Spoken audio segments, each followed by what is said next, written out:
semaines. Je ne sais pas si je peux la payer.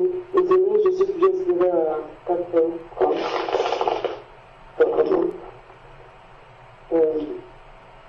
Ma question, en fait, je voulais savoir, en fait, je crois que avant-hier, je regardais les enseignements sur pourquoi la femme ne peut pas enseigner. Et j'étais un peu confuse sur la différence entre une prophétesse et un juge. Parce que dans les actes, je crois dans les actes 2, on parle de Déborah qui était juge qui a exercé en fait le travail de juge. Et dans 2, quand c'est Chronique 36, il y a Aouda aussi, qui était pas de prophétesse, si je me trompe pas, je l'avais compris. Je voulais savoir est-ce que ces titres ne sont pas des autorités. En fait, j'étais un peu confuse sur mon point, donc merci.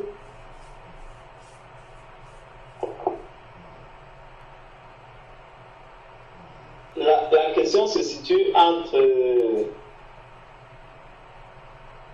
tu dis la juge, entre juge et prophète, c'est ça ou...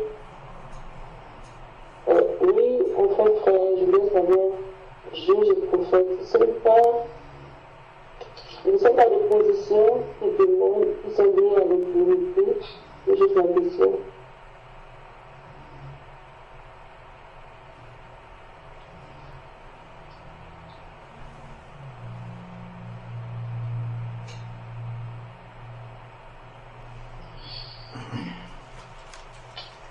Je crois que la première chose déjà, c'est de situer le contexte. Le Seigneur dit par l'apôtre Paul dans 1 Timothée chapitre 2, verset 11, il dit que la femme s'instruise en silence avec une entière soumission. Je ne permets pas à la femme d'enseigner ni de prendre autorité sur l'homme, mais qu'elle demeure dans le silence, car Adam a été formé le premier. Ça veut dire derrière, quand il dit Adam a été formé le premier, c'est parce que lorsque Dieu a formé Adam, Ève n'existait pas physiquement. Et il a donné la parole à Adam lorsque Ève n'était pas là. C'est pour ça que c'est écrit ici. Et Adam a été formé le premier, ça on le voit dans Genèse 2. Ève ensuite parce que il s'est mis dans cet ordre-là, parce que Adam a reçu la parole et c'est lui qui a transmis la parole à Ève. Donc c'était déjà la volonté de Dieu depuis le départ. C'est pour ça que c'est écrit là. Donc, et ce n'est pas Adam qui a été séduit, c'est la femme qui séduite s'est rendue coupable de transgression. Donc, bon, là, il nous dit encore que la femme, dans la manière dont elle est faite, émotionnellement et tout le reste, est plus, est plus prédisposée à la séduction. Bon. Et ici, en fait, quand je parlais de contexte, il faut comprendre déjà que ça, c'est le contexte de l'église. Donc, c'est clair déjà que c'est dans l'église que ça se passe. Donc, les femmes dont tu as parlé là ne sont pas dans l'église. Hulda n'est pas dans l'église. Déborah n'est pas dans l'église. Déjà, pour commencer. Donc, c'est pour ça qu'il faut toujours situer chaque chose dans son contexte. Bon. Maintenant, si nous prenons 1 Corinthiens chapitre 14, et il y a un parallèle par rapport à ça qui va nous renvoyer justement sur ce qui concerne les femmes d'avant là. 1 Corinthiens chapitre 14. Si nous prenons 1 Corinthiens chapitre 14 à partir du verset 33. Il est écrit car Dieu n'est pas un Dieu de désordre mais de paix. comme dans toutes les églises des saints. Donc, ce n'était pas qu'à Corinthe, mais c'est dans toutes les églises des saints. Que les femmes se taisent dans les assemblées. Donc voilà par exemple une erreur qui est très courante où on dit non, c'est parce que les femmes à Corinthe parlaient beaucoup et elles interrogeaient leur mari dans l'assemblée, c'est pour ça que Paul leur a donné une instruction de ne pas parler. C'est écrit ici comme dans toutes les églises des saints, c'est parce que les gens lisent vite, ils ne s'arrêtent pas sur les mots. C'est écrit comme dans toutes les églises des saints que les femmes se taisent en assemblée. Ça c'est une seule phrase. Donc, que les femmes se taisent en assemblée, donc là on est dans le contexte de l'église, car il ne leur est pas permis d'y parler, mais qu'elles soient soumises, et c'est là alors maintenant, comme le dit aussi la loi. Donc même les femmes qui étaient soumises à la loi ne parlaient pas dans la synagogue, ne parlaient pas au temple. Je crois que ça n'existe aucune femme qui, dans le temple de Moïse, même dans la tente d'assignation, quand il y avait encore le tabernacle, on ne voit pas des femmes en train de venir prêcher la parole là-bas. Ça n'a jamais existé, ça. Donc, c'est quelque chose qui, dès le départ, est comme ça, et ça part depuis le jardin d'Éden. Le jardin d'Éden où Dieu a donné la parole à Adam. Et quand il a créé Ève, il n'est pas venu redonner une autre parole à Ève. C'est Adam qui lui a transmis la parole et c'est là que le Seigneur montrait déjà quelle était sa volonté par rapport à cela. Alors, ici, je vois, il y a un renvoi dans ma Bible, je vais aller vérifier. Il y a un renvoi très loin derrière. Alors,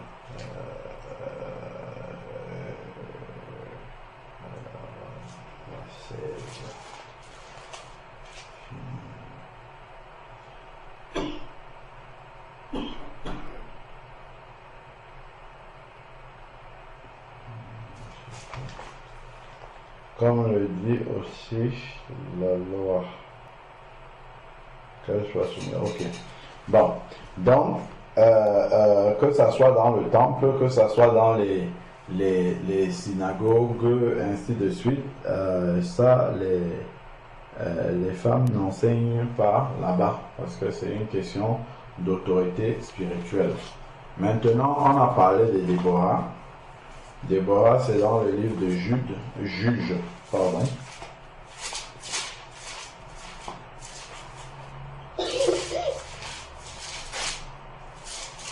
Il y a quelque chose que Déborah va dire.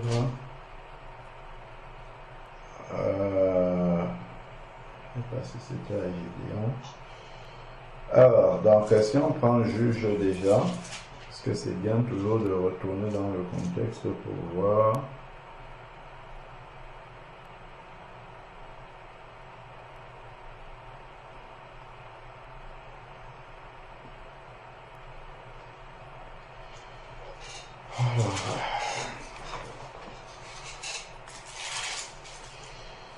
Donc, si nous prenons Juge chapitre 5,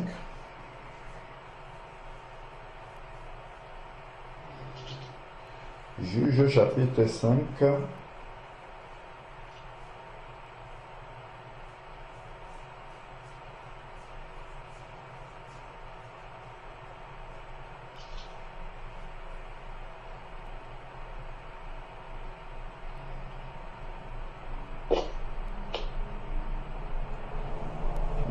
si on prend même déjà à partir du chapitre 4 et verset 1. Juge chapitre 4 verset 1, il est écrit: les Israélites firent encore ce qui est mal aux yeux de l'Éternel.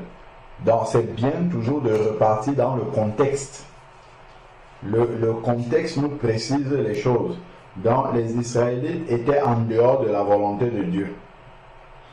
Éhoud était mort.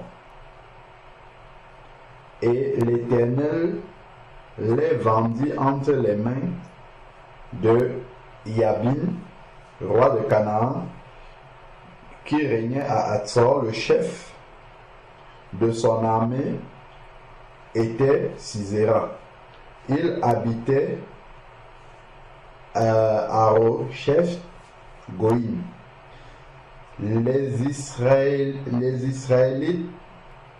criaient à l'Éternel, car Yabin avait 900 chars de fer, et il opprimait avec violence les Israélites depuis 20 ans. Dans ce temps-là, Déborah, prophétesse, alors, il y a un renvoi ici, Myriam, comme Myriam dans Exode. Dans mon renvoi, il est dit ici comme Myriam dans Exode. Myriam dans Exode, on a Hulda aussi, on a Noadia aussi, Déborah, seule femme juge en Israël. Bon, donc, alors, après on pourra voir le cas des deux autres. Donc, il est écrit ici, femme de Lapidote. La Bible est très... comment dire? C'est-à-dire, il y a des petits détails dans la Bible qui permettent vraiment de donner tout son sens. C'est-à-dire que de retrouver tout l'équilibre de la parole de Dieu sans qu'il n'y ait une partie de la Bible qui vienne contredire une autre. Regardons ce qui est, comment est-ce que Déborah est présentée ici.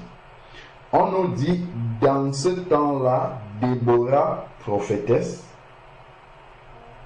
femme de Lapidote, était juge. C'est-à-dire que Déborah, bien qu'elle soit juge, elle est présentée sous le couvert de son mari. Si tu prends Ésaïe, si Ésaïe est marié, c'est à peine si on va te parler de son époux. C'est-à-dire qu'il est présenté comme le prophète Ésaïe, il n'est pas présenté comme étant le mari de telle femme, non. C'est-à-dire que ça montre vraiment comment la soumission au mari existe, même si il y a le titre de prophétesse. On voit vraiment qu'elle est soumise à son mari, parce qu'on nous dit femme de Lapidote. Donc, elle est liée en fait à Lapidote, qui est son chef depuis l'Ancien Testament. Donc, était juge en Israël. On nous explique maintenant en quoi ça consiste d'être juge. Elle siégeait sous le palmier de Déborah entre Rama et Bethel, dans les monts d'Éphraïm. Nous sommes dans une époque où les Israélites avaient fait ce qui était mal aux yeux de l'Éternel. Donc nous ne sommes pas dans un contexte normal. On est dans un contexte anormal en fait ici, là où les Israélites ne sont pas dans le meilleur de leur relation avec le Seigneur. Donc les choses qui se passent sont des choses exceptionnelles, voilà. C'est-à-dire que Israël, qui est le peuple physique de Dieu, est censé marcher selon les commandements de Dieu. Donc là, Israël ne marche pas selon les commandements de Dieu. Donc on va se retrouver dans des cas exceptionnels. C'est pour ça que des femmes juges, vous n'envoyez pas 500 dans la parole de Dieu. C'est écrit, c'est la seule femme juge. Et là, c'est parce que ça intervient, et après on va lire les versets, ça intervient dans un contexte exceptionnel. C'est très exceptionnel. Israël ne marchait pas selon les commandements de Dieu. Donc, elle était juge à Rama et à Bethel, les monts d'Éphraïm, comme on a lu. Et il est écrit, et les Israélites montaient vers elle pour le jugement. Les Israélites ne venaient pas pour être enseignés par Déborah. Déborah ne donnait, il n'y a aucun, si quelqu'un connaît un enseignement de Déborah dans la parole de Dieu, qu'il nous le donne. Elle ne donnait pas les enseignements de la parole de Dieu. Les gens prennent souvent ça, mais Déborah était juge, c'est où les enseignants? Elle n'a rien enseigné de la parole du Seigneur. Comme Myriam composait des cantiques. Myriam, la sœur de Moïse, Elle composait des cantiques et on l'appelait prophétesse parce qu'elle composait des cantiques. Et dans ces cantiques-là, on a vu c'est quoi la prophétie: exhorter, consoler, édifier. Donc ces cantiques consolaient, édifiaient et encourageaient le peuple. Les cantiques de Myriam et même Déborah, ici, là, le chapitre 5 commence par cantique de Déborah. C'est ça qu'on appelait prophétesse. C'était des sœurs qui avaient l'inspiration pour chanter des louanges inspirées à Dieu. C'était ça. Après, maintenant, à certaines, on va voir le cas de Hulda, le Seigneur pouvait donner une parole pour son peuple. Mais ce n'était pas un enseignement que le Seigneur donnait. C'est comme le don de prophétie aujourd'hui. C'est écrit dans 1 Corinthiens chapitre 11 que la femme qui prie ou qui prophétise se couvre la tête. Une sœur peut bien prophétiser. Prophétiser, on a dit, c'est édifier, donner une parole d'édification, de consolation ou d'exhortation. Mais ça n'a rien à voir avec l'enseignement. Donc, Déborah n'enseignait pas, elle prononçait des jugements. C'est-à-dire qu'elle rappelait le droit, tout simplement. Donc, deux personnes viennent, elles ont un différend, on amène à Déborah, et Déborah, Dieu lui donnait la sagesse pour dire, bon, ben, toi tu as tort, l'autre a raison, et puis c'est tout. Voilà, ça doit s'arranger comme ça, mais ça, c'est pas de l'enseignement de la parole de Dieu. Donc, on n'a pas vu Déborah au temple ou bien dans la tente d'assignation pour dire qu'elle vient exercer un sacerdoce d'enseignement. Ça n'existe pas, ça, dans la parole de Dieu. Donc, son rôle, effectivement, c'est d'apporter la paix entre les enfants de Dieu, d'arranger les problèmes entre les enfants de Dieu. En fait, c'est une sage, si on veut. Le juge, là, c'est une sage. C'est des personnes sages qui apportent la sagesse de Dieu pour arranger les problèmes entre les personnes. Donc, c'est pas de l'enseignement de la parole de Dieu. Donc, elle fit appeler Barak, fils d'Abinoam, et ensuite, maintenant, elle va lui dire, voilà l'ordre qu'a donné l'Éternel, le Dieu d'Israël. Va faire du recrutement sur le mont Tabor, prends avec toi 10 000 hommes, des fils de Nephtali. Est-ce que nous comprenons ici? C'est important, parce que souvent les gens ils envoient des trucs comme ça, mais Déborah était juge. En fait, les gens ne prennent pas le temps d'aller dans la parole de Dieu et de lire ce qui est écrit. C'est pour ça que ils envoient des arguments comme ça. Tu vas voir une soeur, on va dire, c'est écrit, je ne permets pas à la femme d'enseigner, mais Déborah, la parole de Dieu ne peut jamais se contredire, jamais. Elle ne peut pas se contredire. S'il a dit, là-bas dans le Nouveau Testament, je ne permets pas à la femme d'enseigner, si tu redescends toute la parole de Dieu, ça va être la même. Tu ne vas trouver aucune exception. Tu ne vas pas trouver une femme en train d'enseigner si ce n'est Jézabel. Tu ne vas pas trouver une femme en train de faire ça dans des conditions normales, agréées par le Seigneur. Sinon, le Seigneur serait en train de se contredire. Déjà, il y a un premier point que je nous ai donné, que nous avons lu là, c'est que Déborah est présentée par rapport à son mari. Donc, elle a une couverture. Si c'est que c'était elle l'enseignante, elle ne devait pas avoir de couverture si ce n'est le Seigneur Jésus au-dessus. Donc, elle a une couverture qui est son mari. Première chose. Deuxième chose, élément de contexte, les Israélites avaient fait ce qui est mal aux yeux de l'Éternel. Donc, nous sommes dans une circonstance exceptionnelle. Donc, ensuite, maintenant, ici, regardons ce que Déborah dit au verset 6, c'est très intéressant à comprendre. Elle fit appeler Barak, fils. Donc, ce n'est pas fille, c'est fils d'Abinoam, de Kedesh Nephtali. Et elle lui dit, voilà l'ordre qu'a donné l'Éternel. Si Déborah avait une position d'autorité, comme certains semblent le dire, pourquoi elle ne va pas faire ça? Pourquoi Dieu lui dit d'appeler un homme pour aller faire ce travail-là? Lorsqu'il faut prendre une position d'autorité maintenant, Dieu fait appeler un homme. Il dit à Déborah de dire à cet homme-là de faire le travail. Donc Dieu fait appeler un homme lorsqu'il faut une position d'autorité. Et ça nous montre que Dieu, depuis la genèse du jardin d'Éden, ne se contredit pas par rapport à sa parole. Ça reste cohérent. C'est parce que les gens lancent des arguments comme ça sans aller gratter dans la parole de Dieu pour voir ce qui est écrit. Donc ensuite, maintenant, ici, donc, elle fit appeler Barak, fils d'Abinoam, de Kedesh Nephtali, et elle lui dit, voilà l'ordre de l'Éternel, le Dieu, va faire le recrutement sur le mont Tabor et prends toi 10 000 hommes, fils de Nephtali et fils de Zabulon. Parce qu'une femme ne peut pas commander une armée des hommes. Dans la pensée de Dieu, ça ne se fait pas. Donc, ensuite, le Seigneur dit, j'attirerai vers toi au torrent de Kishon, Sisera, chef de l'armée de Yabin, avec ses chars et ses troupes, et je les livrerai entre tes mains.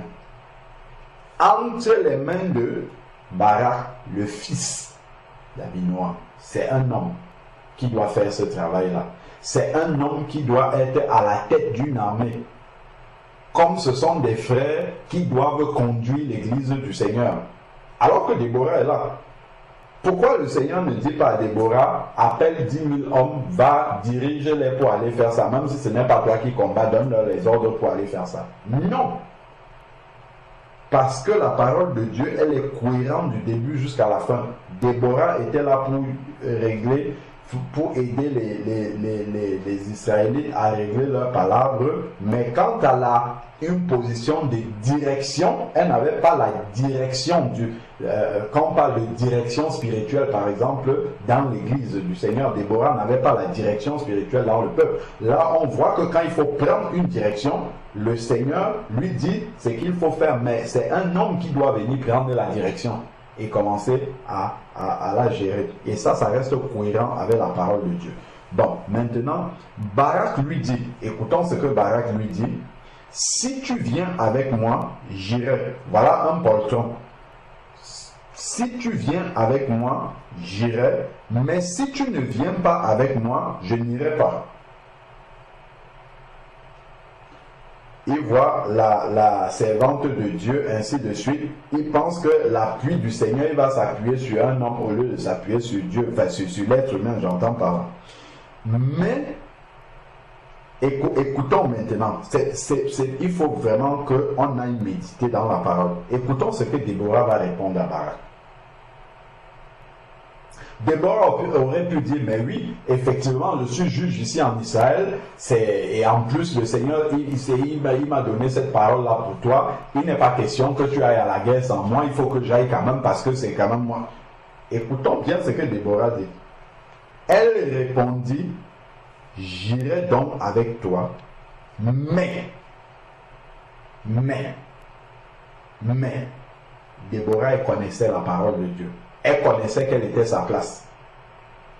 Mais tu n'auras pas de gloire dans la voie où tu t'engages, car l'Éternel vendra Sisera aux mains d'une femme. Est-ce qu'on voit ce qui est écrit là? On dit elle est juge, ainsi de suite. Pourquoi elle-même, si elle avait une position d'autorité, comment se fait-il que Déborah trouve anormal que l'Éternel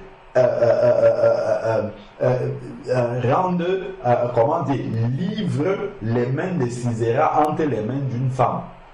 Si elle avait la position d'autorité, si juge, et c'était une position d'autorité au sens de leader, la position de Déborah là. Si elle avait une position de leader, comment est-ce qu'elle peut trouver anormal que Dieu livre les mains entre les mains d'une femme, Sisera, l'ennemi d'Israël? C'est parce que Déborah savait quelle était sa place.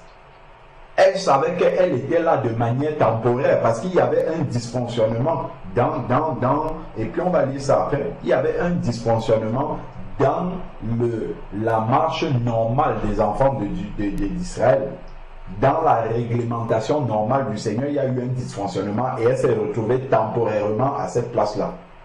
Et elle garde cette place temporaire-là sans essayer d'affirmer et de prendre une position que Dieu ne lui donne pas. C'est pour ça qu'elle rappelle, c'est elle qui rappelle. Ce n'est pas Barak qui lui dit ça, c'est elle-même qui dit à Barak que si je viens avec toi, par cette voie-là, tu n'auras aucune gloire parce que l'Éternel va livrer l'armée étrangère entre les mains d'une femme. Ce qui ne devrait pas être le cas. Mais Déborah n'aurait jamais dit ça si elle assumait le rôle si elle avait un rôle de leadership tel que certains peuvent le dire. Puis Déborah se leva et se rendit avec Barak à Kéresh. Barak convoqua Zabulon et ainsi de suite. Donc, et Déborah est montée avec lui et alors, donc là on peut gagner du temps.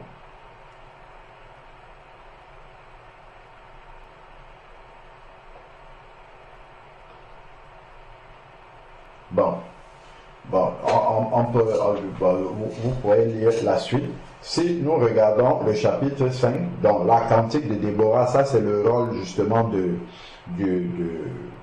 comment on appelle, de la prophétesse, composer des cantiques. Mais au verset 7, on a encore un autre élément de contexte là. Juge 5, verset 7.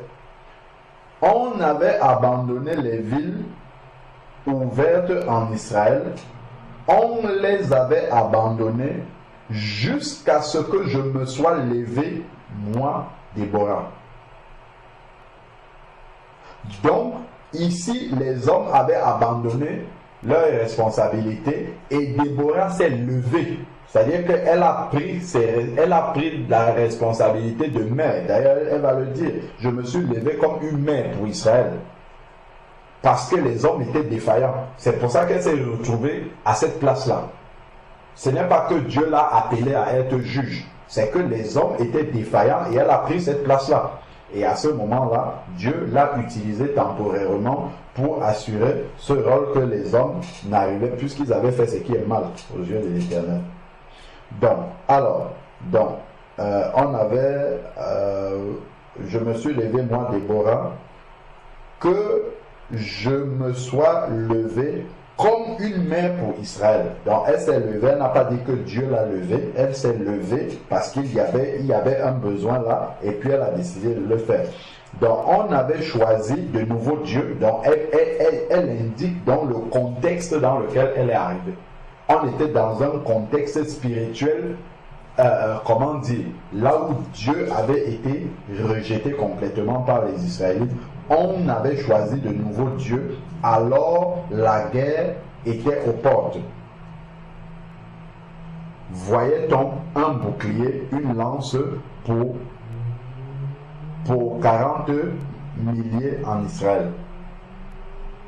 Mon cœur va au chef d'Israël et ainsi de suite. Bon, donc ça nous montre un peu le contexte par rapport à Déborah. Dans ça, on a compris que juge, ce n'est pas enseignant de la parole de Dieu. Alors,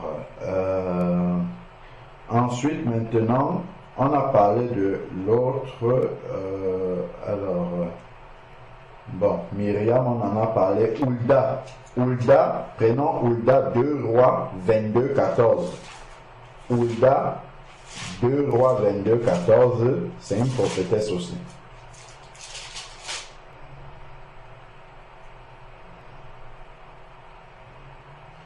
On a le même schéma qui se présente encore.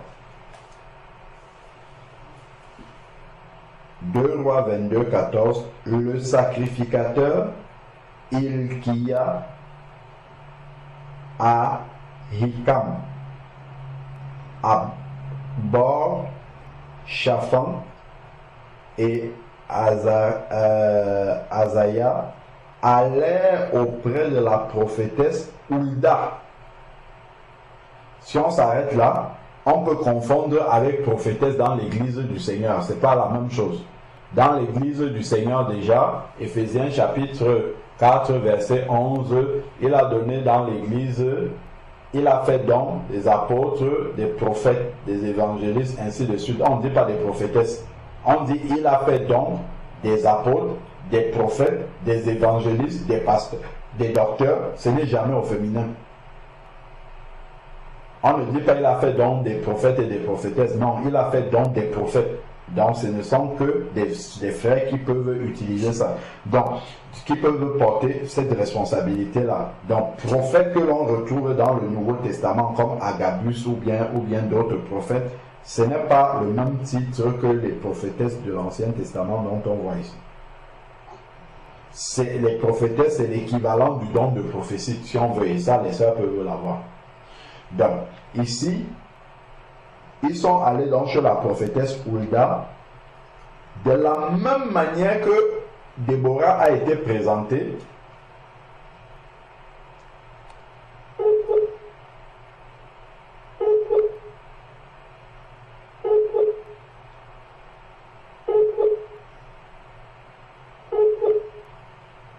Oui, donc, de la même manière que Déborah a été présentée, c'est aussi de la même façon ici que Hulda est présentée.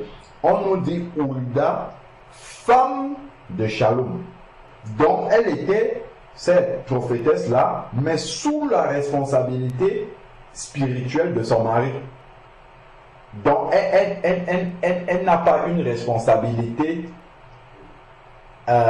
toute seule comme ça. C'est-à-dire elle n'a pas un rôle de leadership. Si elle avait un rôle de leadership, son mari serait mis en retrait. Et ça, on voit ici là que on nous précise bien femme de Shalom, donc fils de Tikva, fils de ainsi de suite, gardien des vêtements. Elle habitait à Jérusalem dans la ville nouvelle. Après qu'il lui eut parlé, elle leur dit, ainsi parle l'Éternel. Donc elle va donner une prophétie, le Dieu d'Israël. Dites à l'homme qui vous a envoyé vers moi, ainsi parle l'Éternel, je vais faire venir un malheur sur ce lieu et ses habitants, selon les paroles du livre qu'a lu le roi de Juda. Ça, c'est pas un enseignement. C'est un élément d'avenir. C'est pas un enseignement que Hulda est en train. Elle dit ce que l'Éternel va faire. C'est une révélation qu'elle donne de la part du Seigneur. Puisqu'ils m'ont abandonné,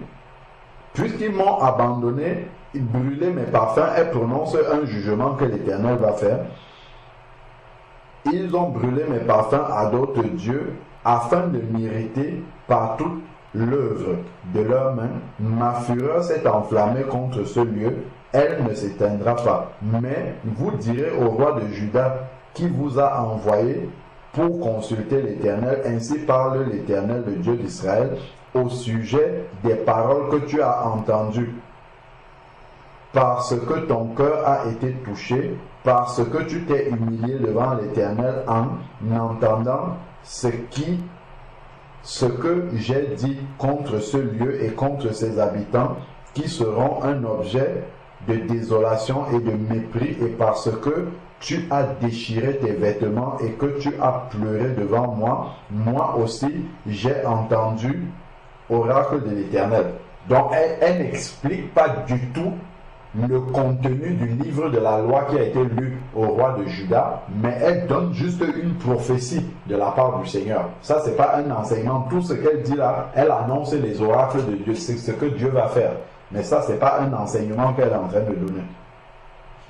Donc, c'est pourquoi, verset 20, c'est pourquoi je te recueillerai auprès, elle annonce donc la mort du roi de Juda, auprès de tes pères, et tu seras recueilli en paix dans l'un de tes tombeaux, et tes yeux ne verront pas tout le malheur que je ferai venir sur ce lieu.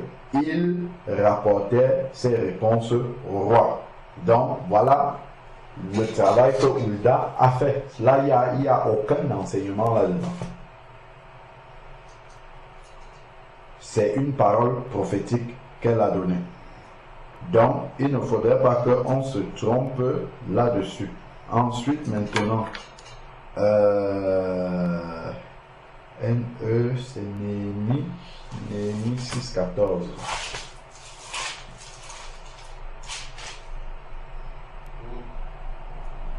Néhémie 6,14. Et il y a une autre femme qui s'appelle Noadia, qui est aussi nommée prophétesse.